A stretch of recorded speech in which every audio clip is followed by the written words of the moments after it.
Inilah pusaka-pusaka sakti Nusantara, saksi pertarungan, kutukan, dan perubahan sejarah. Siap menemukan kisah aslinya?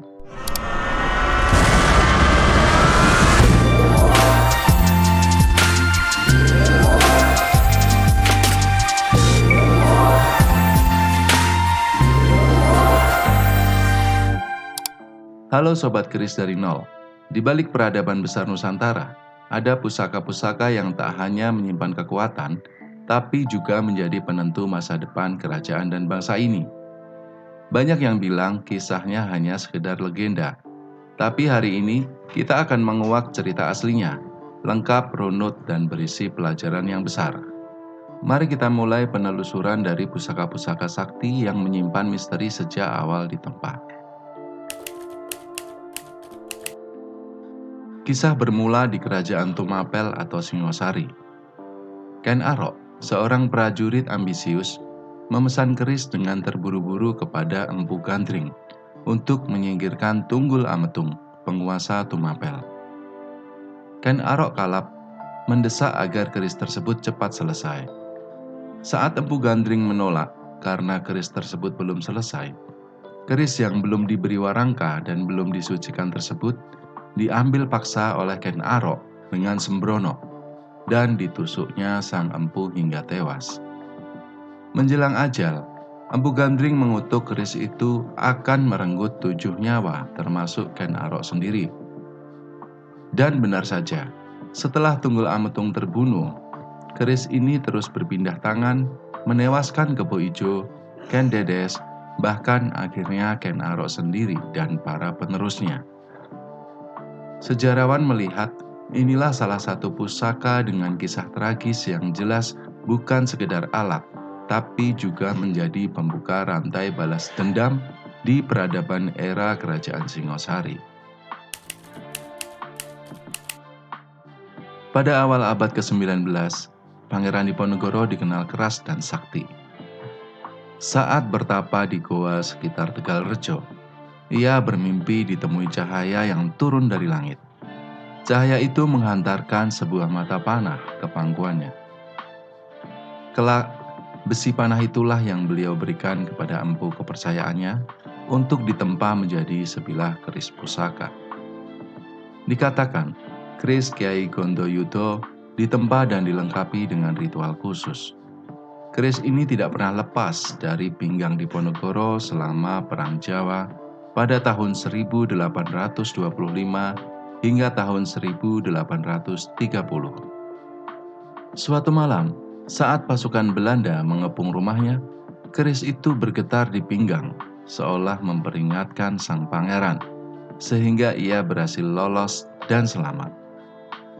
Setelah Diponegoro wafat dalam pengasingan, keris tersebut dikuburkan bersamanya di Makassar. Warga sekitar bahkan menceritakan kisah dari mulut ke mulut. Pada saat upacara pemakaman sang pangeran, ada cahaya samar melingkar di makam. Diyakini Kiai Gondoyudo berpamitan untuk terakhir kalinya. Pada zaman Prabu Siliwangi, terdapat kisah ketika ia bertapa di kaki Gunung Salak. Di situ, sang Prabu Siliwangi turun tangan sendiri menghadapi siluman naga yang selama ini menebarkan teror. Usai pertempuran yang hebat, Prabu Siliwangi tak hanya membalas, malah mengambil mustika emas dari lidah sang naga sebagai pertanda perdamaian. Mustika itulah yang lalu ditempa para empu menjadi keris naga runting. Dihiasi ukiran kepala naga pada hulunya dengan pamor berpola sisik dan lidah emas. Konon, pada malam tertentu, keris ini dipakai dalam upacara pajajaran untuk memohon perlindungan, dan setiap kali dikeluarkan, binatang liar mendadak tenang, seolah alam tunduk di hadapannya. Begitulah, keris ini benar-benar menjadi simbol harmoni antara manusia, alam, dan makhluk supranatural. Amanat Sunan Kudus kepada Aryo Penangsang adalah melindungi kehormatan Demak. Namun, Keris setan kober justru membawa hawa panas dan nafsu yang membara. Konon, setelah diwariskan, Aryo Penangsang menjadi mudah murka dan lambat laun kehilangan kendali. Puncaknya terjadi dalam pertarungan menentukan antara Aryo Penangsang dengan Hadi Wijoyo. Aryo Penangsang terkena tombak Kiai Pleret hingga ususnya terburai. Ia tetap memegang keris Kiai Setan Kober dan dalam kegilaan terakhir justru menebaskan keris itu ke perutnya sendiri. Setelahnya, keris Setan Kober menghilang dari catatan sejarah. Legenda berkata, setiap malam satu suro, gaib keris ini berkeliaran mencari pemilik baru yang berhati panas. Keris Nogososro Sabu Inten tidak diwarisi sembarangan. Ditempa dari meteor jatuh oleh Empu Supo Anom atas permintaan Raja Majapahit terakhir. Keris ini berlambangkan naga, berhiaskan sabuk permata dan emas. Setiap penobatan Raja Mataram, keris ini selalu dihadirkan, dipercaya membawa wahyu ke Prabon atau hak ilahi untuk menjadi pemimpin rakyat. Ada sebuah kisah, satu malam sebelum upacara penobatan, pusaka ini pernah tidak bisa diangkat dari tempat penyimpanannya. Hal itu menjadi pertanda buruk, sebab calon raja tersebut memang gagal naik tahta karena menghalalkan segala cara. Dengan pola Lok 13 yang rapi, keris ini tidak sekedar indah, namun juga telah menjadi saksi lahir matinya dinasti-dinasti Raja Jawa. Keris Kiai Carubuk adalah keris milik Sunan Kalijogo. Keris ini aslinya dibuat dari besi yang kecil, sebesar biji kemiri. Saat Joko Tingkir hendak menantang Aryo Penangsang, ia diberi mimpi oleh Sunan Kalijogo. Sunan Kalijogo berkata, keris kecil ini penetral segala sihir. Gunakanlah pada waktunya. Dalam duel tersebut, Aryo Penangsang memakai setan kober yang sakti. Namun, Carubuklah yang bisa menolak semua ilmu hitam. Keberhasilan Joko Tingkir menjadi Raja Pajang tidak lepas dari kelicikan Carubuk yang dikira remeh, namun justru sangat mematikan. Sejak saat itu, keris Kiai Carubuk disimpan di Pusaka Kadilangu, hanya dipinjamkan pada generasi yang mendapatkan petunjuk dalam mimpi khusus. Keris ini dibuat khusus oleh Empu Supo Mandagri dari besi Pamorwingit yang dipercaya berasal dari langit. Keris ini punya garis pamor lurus namun berlapis-lapis seperti gelombang. Ketika Majapahit diterpapa gebluk atau wabah, keris ini diarak keliling desa dan konon wabah mendadak reda. Setiap kerajaan menerima Kiai Sengkelat sebagai pusaka andalan di masa krisis. Bahkan ada catatan di Serat Sentini. Jika Kiai Sengkelat tak diturunkan pada malam tertentu, pertanda ada musibah besar menanti. Hingga kini, keris ini dipercaya tidak mempan api dan selalu menjadi pusaka utama pewaris tahta Jawa. Pada suatu waktu, pondok pesantren Sunan Giri dilanda ancaman dari pasukan Majapahit. Dalam keheningan, Sunan Giri menulis ayat-ayat Al-Quran, lalu melempar penanya ke langit. Seketika pena berputar, berkilat, lalu berubah menjadi keris lurus yang berputar dan menyerang para musuh.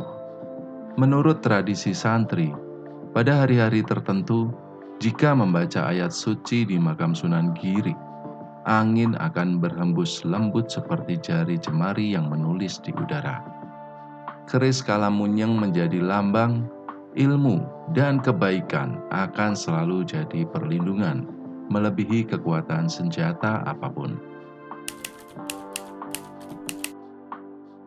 Dalam mitologi Melayu dan Jawa, Taming Sari adalah keris sakti milik Hulu Balang paling gagah dari Majapahit. Dipuja karena dikabarkan mampu membuat pemiliknya kebal dari segala senjata. Dalam duel pamungkas, Hang Tuah dari Malaka melawan Tamingsari. Saat Tamingsari tewas, keris dihadiahkan kepada Hang Tuah, yang setelah itu seakan tak pernah terkalahkan di medan perang. Terlepas dari kisah ini nyata atau tidak, pusaka ini hingga kini menjadi simbol keberanian, persilangan budaya, dan bahkan dipercaya suka berpindah sendiri jika sang pemilik sudah tidak layak lagi memegangnya. Keris Kanjeng Kiai Condong Campur ditempa dari 100 macam logam oleh 100 empu pilihan. Keris ini diharapkan menjadi pusaka penyatu bangsa Majapahit yang mulai retak oleh konflik. Namun sejak awal, para empu sudah berselisih paham. Kabarnya, suara tangis dan gemetar terdengar di tiap penempaan. Setelah jadi, keris ini memang memancarkan aura yang luar biasa, tapi juga membawa bencana aneh di lingkungan keraton. Setiap malam, satu persatu penghuni istana sakit tanpa sebab. Hingga akhirnya, keris ini dilarang dikeluarkan dan dikisahkan menghilang begitu saja ketika keruntuhan Majapahit tiba, berubah menjadi lintang kemukus di langit malam. Tombak Kiai Pleret dibuat oleh Sunan Kalijogo dari api yang jatuh di atas permukaan air.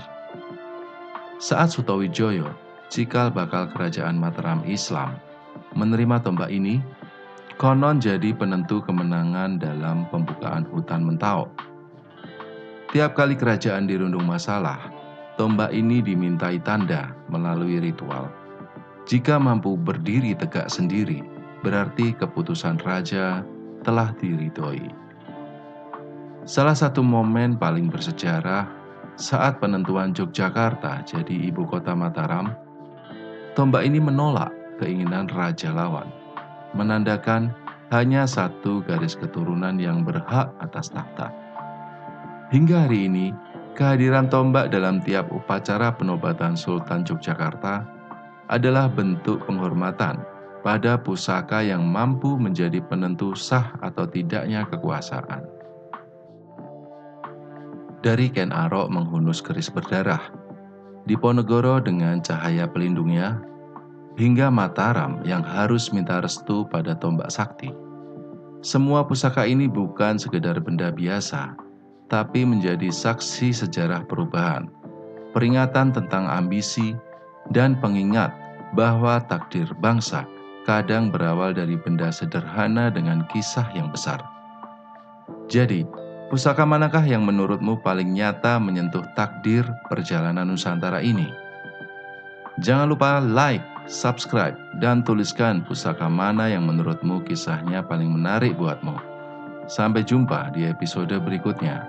Ingatlah, terkadang yang menentukan sejarah bukanlah sebilah pedang, melainkan pusaka dan cerita jujur di sebaliknya. Salam budaya, salam pusaka Nusantara. Selamat belajar keris dari nol.